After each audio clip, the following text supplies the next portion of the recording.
Olá, seja muito bem-vindo ou bem-vinda a mais um episódio do Aqua Resumo. Eu sou o João, da Aquaculture Brasil, e vou trazer o que aconteceu de mais importante e inovador no universo da aquicultura dessa última semana. Se você vive e respira o nosso setor, aqui é o seu lugar. Acompanhe a gente no Spotify, YouTube ou Apple Podcasts. No episódio de hoje, número 34, vamos explorar os riscos de poluentes como o do lixo eletrônico, o funcionamento de um novo revestimento anti-incrustante inteligente e o potencial de ingredientes como o manjericão para tilápias ou o ovano obtido de algas verdes para diversas indústrias. Falaremos de um aplicativo para bem-estar em tilápias, sobre a iniciativa do Mar Sem Plástico e sobre a ciência que está por trás do uso de algas para reduzir o metano do gado. Na nossa coluna da semana, Rui Teixeira reflete sobre um dilema estratégico: especializar ou diversificar a produção. E para fechar o nosso quadro Aquafake, o especialista Miguel Alarcon explica em detalhes por que não se deve vacinar peixes em qualquer situação sanitária. Aumenta o som do carro ou ajeita o fone de ouvido que o Aqua Resumo já começou.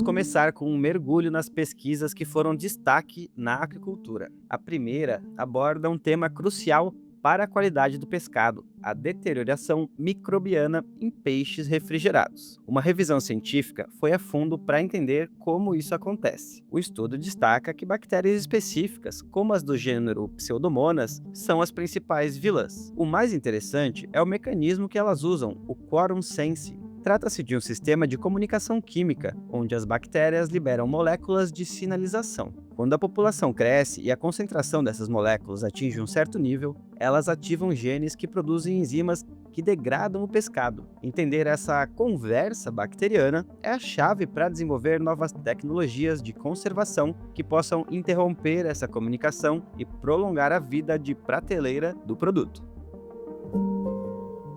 Agora, uma pesquisa com uma solução vinda da horta. Um estudo avaliou como o pó de manjericão na ração de tilápias pode protegê-las contra os efeitos tóxicos do cádmio, um metal pesado. No experimento, os peixes foram expostos ao cádmio e parte deles recebeu dietas com inclusão de manjericão. Os resultados mostraram que os compostos antioxidantes do manjericão, como os fenóis e os flavonoides, protegeram as células dos peixes contra o estresse oxidativo, reduzindo significativamente os danos observados no fígado e nas brânquias através de análises histológicas.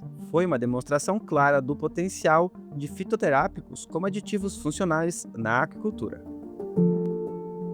Agora, dois alertas sobre poluentes modernos e invisíveis. O primeiro revela o impacto do lixo eletrônico nos peixes. Pesquisadores detectaram a presença de TBBPA, uma substância usada como retardante de chamas em placas de circuito. Esse composto, detectado em peixes selvagens, causou sérios danos aos animais, como o estresse oxidativo, que é o envelhecimento e morte celular, e a quebra de fitas de DNA, ou seja, dano genético. O segundo alerta é sobre elementos de terras raras usados em celulares e computadores. Esses elementos, como o lantânio e o cério, estão chegando aos rios através do descarte incorreto e da mineração. E estudos mostram que eles podem se acumular nos tecidos dos organismos aquáticos e interferir em processos biológicos vitais, como os canais de cálcio nas células, representando uma nova e preocupante ameaça. Mas a ciência também traz boas notícias. Um composto chamado uvano, extraído de algas verdes do gênero uva, está se mostrando extremamente promissor. Ele é um polissacarídeo sulfatado e essa estrutura química lhe confere propriedades antioxidantes, antivirais e antimicrobianas. Seu potencial de aplicação é vasto, desde a produção de bioplásticos e hidrogéis para a medicina, até o uso como um ingrediente funcional na aquicultura para fortalecer o sistema imune dos animais, sendo um pilar para a chamada bioeconomia azul. O uso das IAs, as inteligências artificiais, está otimizando processos de forma impressionante. Por exemplo, sistemas de alimentação inteligentes usam câmeras e sensores para analisar o comportamento dos peixes em tempo real. A IA interpreta se eles estão com fome ou satisfeitos e ajusta a liberação de ração automaticamente, reduzindo o desperdício em até 20% e melhorando a conversão alimentar. Além disso, os algoritmos de IA podem analisar imagens para detectar padrões de nado anormais ou até lesões, alertando sobre possíveis doenças antes mesmo que se tornem um grande problema. Outra inovação é um revestimento anti-incrustante e inteligente. Ele funciona de forma fascinante. O revestimento é feito de um polímero que aprisiona moléculas de biocida. Ele só libera essas moléculas quando as bactérias, ao tentarem se fixar, começam a se comunicar através do quorum sense que acabamos de falar. Os sinais químicos dessas bactérias acionam uma reação no polímero que abre os portões e libera o biocida exatamente onde ele é necessário. Isso torna a proteção contra incrustações muito mais eficiente e é ecologicamente correta, pois reduz drasticamente a quantidade de biocida liberada no oceano. E fechamos esse bloco com um exemplo prático de sustentabilidade, o cultivo integrado de vieiras e beijupirás. A pesquisa demonstrou a sinergia perfeita desses sistemas de aquicultura multitrófica integrada, o IMTA. Os beijupirás, ou cóbias, ao serem alimentados, liberam nutrientes na água. As vieiras, que são organismos filtradores, utilizam esses nutrientes e a matéria orgânica em suspensão para se desenvolver. Na prática, elas atuam como biofiltros, melhorando a qualidade da água para os peixes e transformando o resíduo potencial em um segundo produto de alto valor comercial.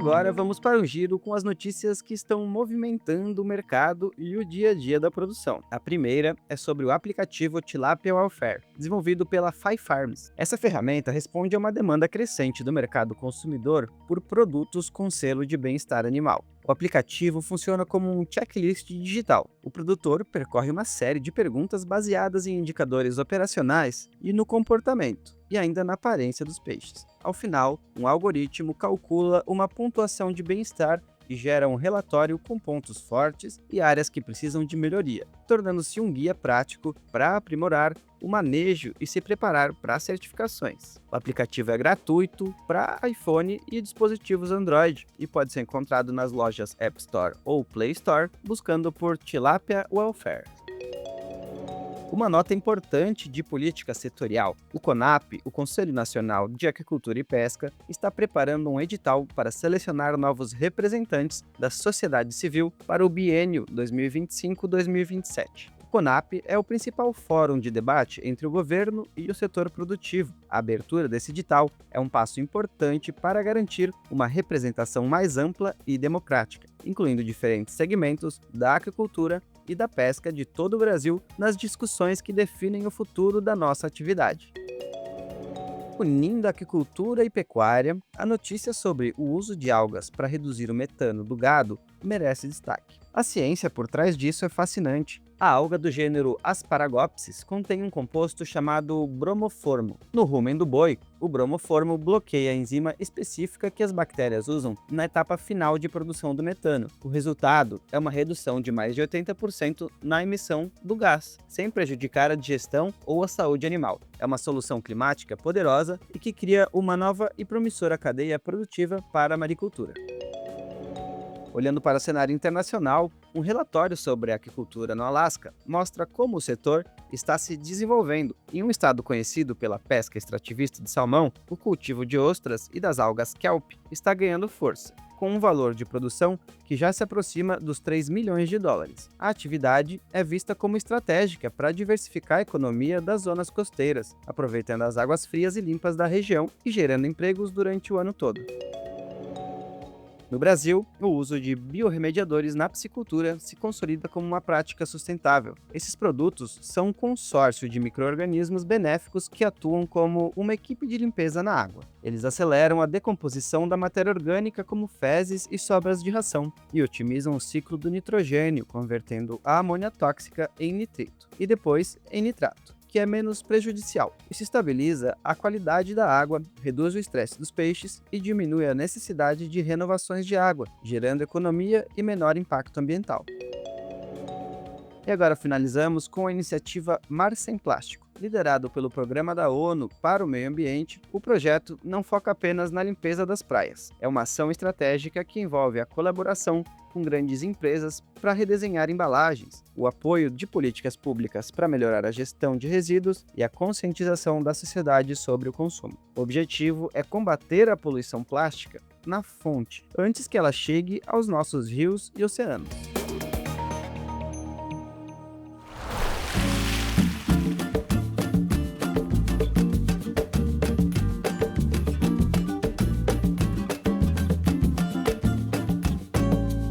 Chegou a hora da nossa coluna da semana, um espaço para reflexão estratégica sobre o nosso negócio. Essa semana o texto é de Rui Donizete Teixeira, que aborda um dilema fundamental do produtor: ser especialista em uma única etapa de produção ou diversificar verticalizando o negócio. O autor começa explicando que a maioria dos aquicultores é especialista. Existem aqueles focados apenas na reprodução e a levinagem, fornecendo juvenis, e há aqueles que dedicam-se exclusivamente à engorda, que é o perfil mais comum. Esses podem ser produtores independentes, cooperados ou integrados a uma indústria. Do ponto de vista técnico, Teixeira aponta que a especialização tende a gerar mais eficiência. Ele cita o exemplo da avicultura, onde os produtores integrados, focados apenas na engorda, chegaram a ser 15 a 20% mais eficientes que as granjas da própria empresa. O grande contraponto, no entretanto, é a vulnerabilidade. O especialista fica dependente das regras da indústria e muitas vezes se sente apenas um fornecedor de matéria-prima,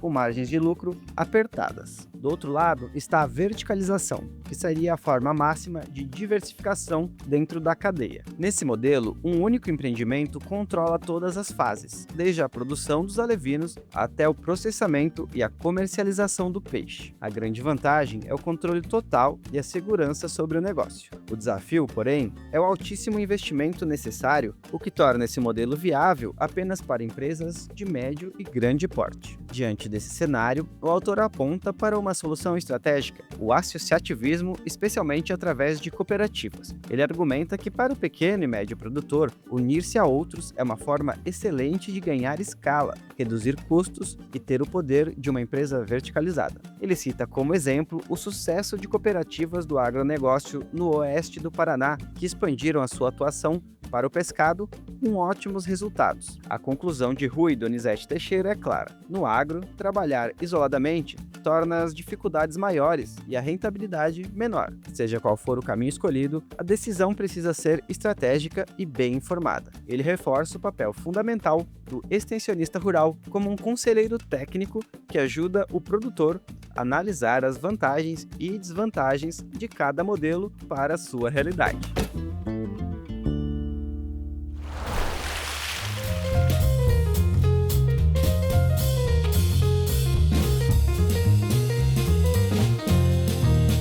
E agora, o nosso quadro Aqua ou Fake. Conversamos com Miguel Frederico Fernandes Alarcon, diretor técnico no laboratório Patovet. Eu posso vacinar peixes sob qualquer condição sanitária? Isso é aqua ou é fake? É fake. A gente normalmente recomenda que sejam feitas análises antes do procedimento de vacinação, para que a gente possa garantir que aqueles peixes não estão manifestando a doença e não estão com a doença em uma situação subclínica. A vacina por si só é um desafio para o sistema imunológico do peixe. Se o animal já está doente ou com uma infecção subclínica, ou seja, sem sintomas aparentes, O sistema imune dele está ocupado combatendo essa primeira ameaça. Aplicar uma vacina nesse momento sobrecarrega o peixe, que não consegue montar uma resposta imune adequada e pode acabar morrendo. Quando os peixes estão nessas condições, eles podem apresentar episódios de mortalidade após a vacinação. Segundo ele, surtos de mortalidade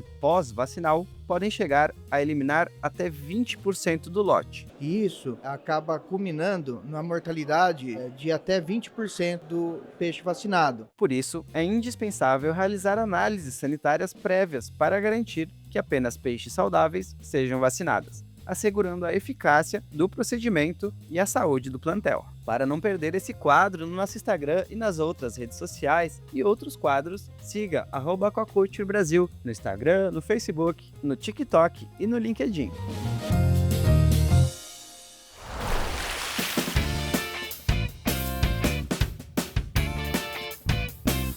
Chegamos ao fim de mais um Aqua Resumo. Espero que tenha sido útil para a sua semana. Se você gostou, não se esqueça de compartilhar o episódio e de seguir o Aqua Resumo na sua plataforma de áudio preferida. Uma excelente semana, um grande abraço e até o programa da semana que vem.